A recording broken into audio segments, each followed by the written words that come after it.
आपको अगर ऐसा महसूस होता है कि किसी ने आपकी दुकान पर बंधन कर दिया, आपका व्यापार बांध दिया, 4 दिन दुकान अच्छी चल रही है और 4 दिन बंद हो रही है, तो महाराज सूर्य का उत्तरायण जो प्रवेश है मकर के अंतर्गत, वो दोपहर में लगभग 2:30 बजे के करीब में आए, 2:30 से 3 के करीब में आए। तो निवेदन करूंगा मैं आपको ऐसा लगता है कि आपका व्यापार 4 दिन अच्छा चल रहा है, फिर गिर रहा है, फिर चल रहा है, फिर नीचे आ रहा है, तो जब मकर राशि के भीतर सूर्य प्रवेश करेगा 2:30 के लगभग में आएगा, शायद दोपहर में 2:30-3 बजे के करीब में प्रवेश करेगा, तो आपको ऐसा लगे या किसी की तबियत थोड़े दिन अच्छी हो रही है, फिर गिर रहा है, फिर अच्छी हो रही है, फिर बेकार हो रही है, फिर अच्छी हो रही है, फिर बेकार हो रही, दवाई खा रहे हो नहीं लग रही, तो आप जब मकर राशि में सूर्य प्रवेश करे, कल मकर संक्रांति के दिन उत्तरायण जब सूर्य के भाव प्रवेश करे महाराज, दोपहर में 2:30-3 बजे के करीब में प्रवेश कर जाएगा, इतनी बजे, तो प्रयास करना थोड़ी सी काली तिल्ली लेना महाराज जी, उसमें एक बमूल का कांटा लेना, काली तिल, बमूल का कांटा और किसी भी वृक्ष की 5 पत्तियां लेना महाराज, उसको लेकर अपने दुकान में, व्यापार में, या जिसको औषधि ना लग रही हो, जिसका स्वास्थ्य गड़बड़ हो रहा हमारा, उसका स्पर्श कराकर या 21 बार उस पर से उतार कर, और उतारना क्या नाम लेकर है? अवधूतेश्वर महादेव। कौन सा महादेव है?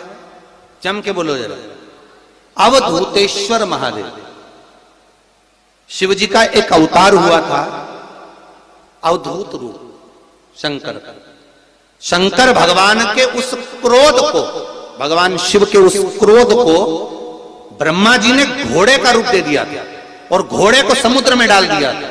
उस घोड़े से जलंधर हुआ था, फिर जलंधर का विवाह वृंदा से हुआ था। अर्थात शास्त्र कहता है कि अवधूतेश्वर महादेव का जो रूप है वो रोग का निवारण करने के लिए, व्यापार की वृद्धि को आगे बढ़ाने के लिए। आप लोगों ने कहीं कहीं देखा होगा, किसी किसी के ऑफिस में देखा होगा कि वास्तु शास्त्री कहते हैं कि दौड़ते हुए घोड़े का फोटो लगाओ। सुना है कि नहीं सुना? अरे बोलो तो, सुना है कि नहीं सुना? किसी वास्तु वाले के पास जाओगे ना तो वो कहेगा तुम्हारा ऑफिस अच्छा नहीं चल रहा ना, तो दौड़ते हुए घोड़े का फोटो लगाओ। जो घोड़े 4-5 घोड़े दौड़ रहे हैं उनका फोटो लगा। क्यों कहते हैं वो? उसका कारण क्या है? वास्तु शास्त्री ऐसा क्यों बताते हैं कि दौड़ते हुए घोड़े का फोटो? उसका शास्त्र प्रमाण शिव महापुराण करती है महाराज कि शिव का एक रूप अवधूतेश्वर है, जिसको ब्रह्मा जी ने घोड़े का रूप दे दिया और घोड़े का रूप देकर उसको समुद्र में डाल दिया, जिससे जलंधर की उत्पत्ति हुई। तो अगर मान लो, अगर प्रॉब्लम चल रही है, व्यापार में दिक्कत आ रही है, व्यवसाय में तकलीफ आ रही है, या किसी ना किसी रूप में कोई ना कोई कष्ट आपको लग रहा है, तो अवधूतेश्वर महादेव का नाम लेकर काली तिल्ली, वृक्ष की पत्ती और एक बमूल का कांटा लेकर, और आप दुकान में से उतार लो, चाहे शरीर पर से उतार लो, उसको ले जाकर किसी भी चौराहे पर उसको पटक दीजिए। चौरस्ते पर नहीं डाल सकते तो बहते हुए पानी में डाल दीजिए। बहता हुआ पानी ना मिले तो पीपल के वृक्ष के नीचे डाल दीजिए, पर उसको मकर राशि के प्रविष्ट भाव में ही डालना।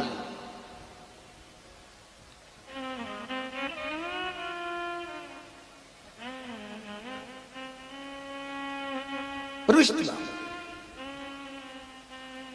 हमारे हिंदू धर्म में जितने भी त्योहार आते हैं ना, ये त्योहार कोई साधारण नहीं होते। हमारे हिंदू धर्म में जितने भी त्योहार हैं, ये कुछ ना कुछ हमें सुख का भान कराते।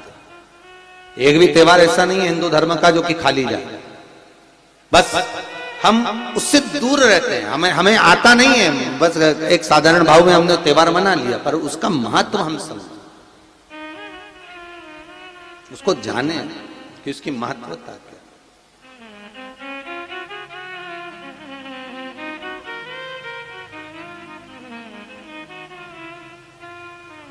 बस हृदय चित्त हो।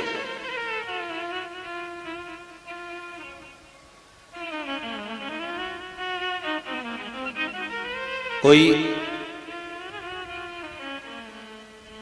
किसी व्यक्ति ने मालूम पड़े कोई भूमि पर कब्जा कर लिया और नहीं छोड़ रहे, तो उसके लिए भी कल का दिन बड़ा महत्वपूर्ण है महाराज। उसके लिए भी कल का दिवस बड़ा महत्वपूर्ण है महाराज। मान लो अगर कोई कब्जा कर लिया हो और वो प्लाट या कोई दुकान, कोई व्यापार की स्थान नहीं छोड़ रहा, तो उसके लिए भी कल का दिन शास्त्र कहता है महाराज जी, शमी पत्र की 5 पत्तियां, कितनी पत्तियां लेना है? 5। शमी पत्र की 5 पत्ती, बेलपत्र की 11 पत्ती। मकर राशि में प्रवेश करते समय सूर्य का स्मरण करते हुए सूर्य पे से 7 बार घुमाकर भगवान शिव का नाम मंत्र लेते हुए, जो शिव महापुराण का मूल मंत्र है, श्री, बोलिए जम के, श्री शिवाय नमस्तुभ्यम, शिव महापुराण के मूल मंत्र का स्मरण कर कर सूर्य पर से घुमाकर शंकर भगवान के शिवलिंग पर जो समर्पित कर देता है और चढ़ी हुई एक बेलपत्र शमी पत्र उस स्थान पर डाल देता है जो कब्जा नहीं छोड़ रहा, महाराज 6 महीने के अंदर वो कब्जा छोड़कर भागता नजर आता। कर्जा अगर थोड़ा भी है और थोड़ी भी मात्रा का अगर कर्जा है तो उस कर्जे को चुकाने का प्रयास करें, और अगर नहीं चूक रहा तो कल सूर्य जब मकर में उत्तरायण भाव में प्रवेश कर रहा है तो 1 लोटा पानी कलश महाराज उसमें जल भर लीजिए और जल भरकर उसमें 7 दाने चने की दाल के डाल लीजिए। 7 दाने चने की दाल के डालकर उसमें थोड़ा सा कुंकू रौली थोड़ी सी इसमें डाल लीजिए। 3 शमी पत्र, 1 बेलपत्र उस जल के अंदर डाल लीजिए महाराज, और डालकर सूर्य नारायण भगवान को दर्शन करते समय, जल छोड़ते समय उत्तर की ओर, आपके घर से जब उत्तर का जो भाग हो उस ओर जल का भाग थोड़ा सा छोड़े। आखिरी का बचा हुआ जो जल और बेलपत्र और शमी पत्र है एक साथ जब पूणे तो जितना अपने मन में भाव हो कि हमारा इतना कर्जा है बाबा, वो चूक जाए, या कोई पैसे नहीं दे रहा है उसका भी स्मरण कर सकते हैं कि हमारा इतना रुपया लेना है, और वो जल शमी पत्र बेलपत्र उसी समय पर नीचे डाल देना, उसका छींटा थोड़ा सा अपने ऊपर लेकर प्रवेश कर महाराज।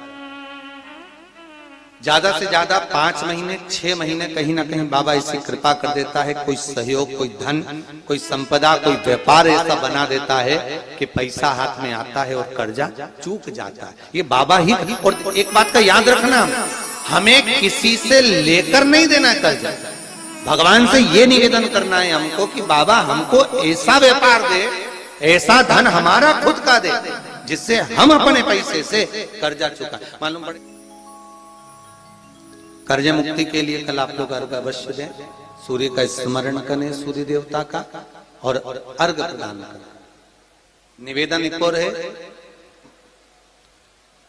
जिनके शरीर धूजता अर्थात हाथ पैर में कंपन उत्पन्न होता हो, या हाथ पैर में कहीं कंपन का भाव लगता हो, ऐसा महसूस होता हो कि हाथ पैर धूजते हो, तो कल सूर्य को जब अर्घ दें तो उसमें काली मिर्ची पीस कर डालकर फिर सूर्य को अर्घ मारें।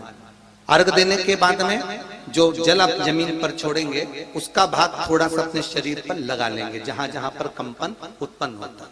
या कोई डॉक्टर आपको बोल रहा है कि बाईपास करवाना पड़ेगा या कोई नस चोक हो गई हो, तो उस स्थान पर भी आप उस जगह पर भी उस जल को अवश्य लगाएं, काली मिर्ची का पिसा। कल मकर संक्रांति है, भगवान शिव के पूजन का भी दिन है। खूब प्रेम से आप खिचड़ी का दान दो, लड्डू का दान दो, अन्न दान दो, पर दान पुण्य संकीर्तन स्मरण करते, और कम से कम 14 लोगों से हर हर महादेव तो कह